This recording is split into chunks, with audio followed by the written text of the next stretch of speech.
바로 시작하겠습니다. 먼저 인천 유나이티드와 FC 서울의 경기를 분석해 보도록 하겠습니다. 인천 대한민국 1부 6위 승패무승부입니다. 일단 공격력이나 결정력에서 기복이 없지는 않습니다. 하지만 늘 역습에서의 전개 능력이 뛰어난 편이라서 서울도 상당히 인천을 부담스러워하는 편입니다. 최근 전적도 2승 2무 1패로 서울을 꽤 잘 상대를 해왔던 편입니다. 최근에는 득점을 위해서 승부수를 띄우는 것이 후반에 강한 면모로 이어지는 등 결정적인 상황에서의 효율이 좋은 모습입니다. 서울 대한민국 1부 9위 패승패입니다. 서울은 인천을 만나면 상당히 겁을 먹은 듯한 모습도 보여주고 있습니다.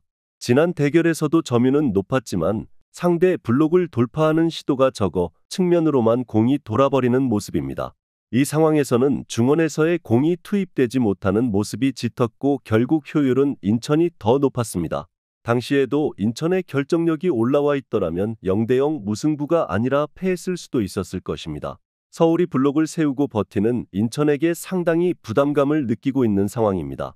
공은 많이 잡는 편이지만 소극적인 플레이로 인해서 중원을 뚫기보다는 측면으로 공이 새버리는 모습입니다. 이 양상에서는 오히려 인천의 효율이 더 높았습니다. 그나마 인천의 결정력 기복이 변수라면 변수가 될 것입니다. 인천 유나이티드의 승리를 예상합니다. 다음은 대구FC와 광주FC의 경기를 분석해 보도록 하겠습니다. 대구 대한민국 1부 12위 패무무패패입니다. 부상 중인 에이스 세징야까지 투입했지만 공격적으로 성과가 잘 나오지 않고 있습니다. 오히려 공격적으로 플레이를 하는 것이 수비진의 부하로 이어지고 있는 상태입니다. 특히 후반전에 상대에게 공간을 내주는 상황이 잦은 모습인데 광주가 이런 상황은 매우 반길 가능성이 높습니다. 대구가 광주에게 전반적으로 강했던 것도 일단 수비와 역습의 힘이 컸습니다. 광주 대한민국 1부 8위 패패패승승입니다. 일관적으로 주도하는 축구를 하고 있습니다. 수비와 역습 성향을 띠는 상대에게는 약하지만 대구가 박창현 체제에서는 맞불을 놓고 있는 상황입니다. 이 상태에서는 그다지 광주가 공격적으로 할 수 있는 것이 적다고 보기는 어렵습니다. 실제로 상당히 적극적으로 압박에 들어가는 대전을 상대로도 강했던 편입니다. 상성이 뒤집힐 수도 있을 것 같습니다. 공격적으로 플레이를 하고 있는 모습인데 이 상황에서 골 기록이 나오지를 못하니 수비진에 가해지는 부하가 매우 크다고 할 수 있겠습니다. 광주가 대구의 공간 노출을 노리는 상황이라면 일관적으로 유지하고 있는 공격적이고 주도적인 축구가 더 잘 통할 가능성이 높습니다. 광주FC의 승리를 예상합니다. 다음은 강원FC와 대전하나시티즌의 경기를 분석해 보도록 하겠습니다. 강원 대한민국 1부 4위 승승패패승입니다. 지난 매치에서는 다소 소극적이었습니다.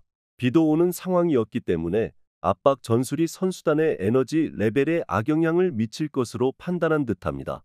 그래도 대전을 상대로는 상대가 빌드업을 할 때에 강하게 압박하는 것으로 효과를 볼 가능성이 높다는 점은 포인트가 될 듯합니다. 강원이 이번 매치에서는 꽤 공격적으로 가면서 기존 스타일을 보여줄 것으로 보고 있습니다. 대전 대한민국 1부 12 승무패입니다. 대전이 안톤을 중심으로 한 수비는 어느 정도 퀄리티가 있습니다. 하지만 구택의 장기 부상, 풀백들의 이탈 등 공격에서의 난조가 심한 상황입니다. 특히 인버티드 풀백을 사용하는 대전의 특성상 익숙하지 않은 포지션의 선수들이 공백을 잘 메우고 있다고 하기는 어렵습니다. 김인균을 내려쓰는 상황도 대전의 빈공에 영향을 꽤 미쳤다는 평가도 있습니다.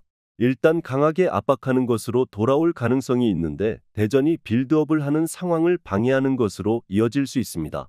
대전이 수비는 어느 정도 된다고 하나 공격에서는 부상자들의 잦은 발생과 익숙하지 않은 포지션에서 뛰는 선수들의 불협화음이 제법 있는 모습입니다. 강원FC의 승리를 예상합니다. 다음은 부산 아이파크와 충남 아산의 경기를 분석해 보도록 하겠습니다. 부산 대한민국 2부 3위 승패패승승입니다. 홈에서는 상당히 약한 편이었습니다. 상대가 부산 홈에서는 꽤 수비적으로 움직이는 편이었는데 이를 부산이 잘 공략하지는 못했던 것입니다. 하지만 안양같이 공격적으로 라인을 올리는 팀을 상대로는 3대4로 어느 정도 득점력이 좋았습니다. 아산이 올 시즌은 꽤 공세적인 플레이에 집중하고 있는 상황입니다. 부산이 상대하기 좋은 팀이라고 할 수 있을 것입니다. 아산 대한민국 일부 9위 패무무패무입니다.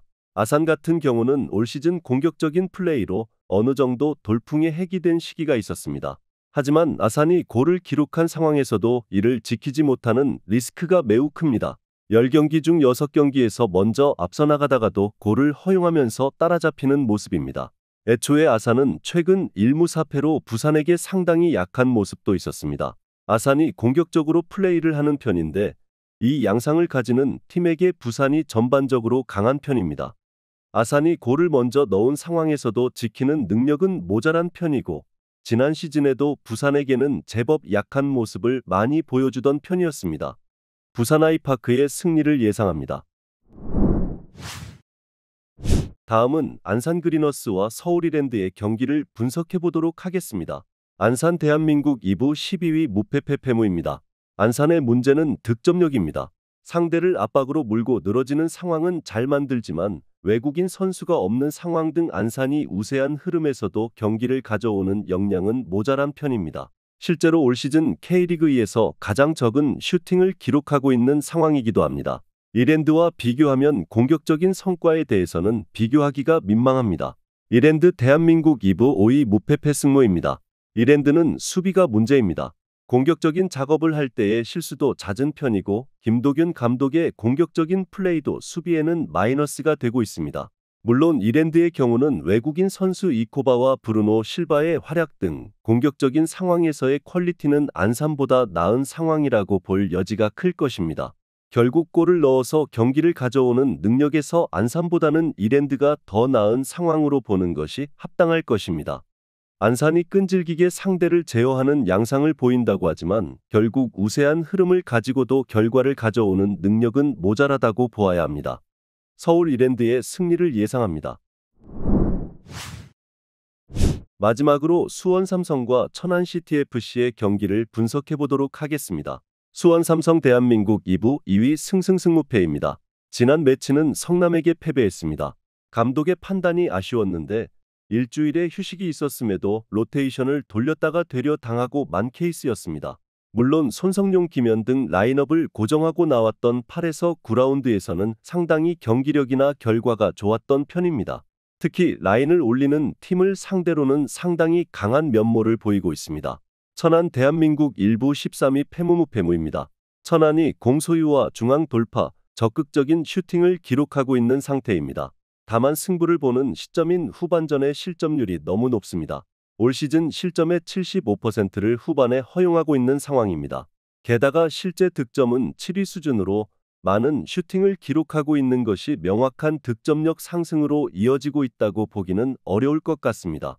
로테이션이 아니라 주력 선수들 위주로 플레이를 하는 상황에서는 전반적인 경기 결과가 좋은 편입니다. 천안이 어느 정도 소유와 공격을 시도하고 있기는 하지만 명확한 공격력보다는 후반전의 밸런스가 나빠지는 것이 관찰되는 중입니다. 수원 삼성은 오히려 공격적인 플레이를 하는 팀에게 강하기도 합니다. 수원 삼성의 승리를 예상합니다.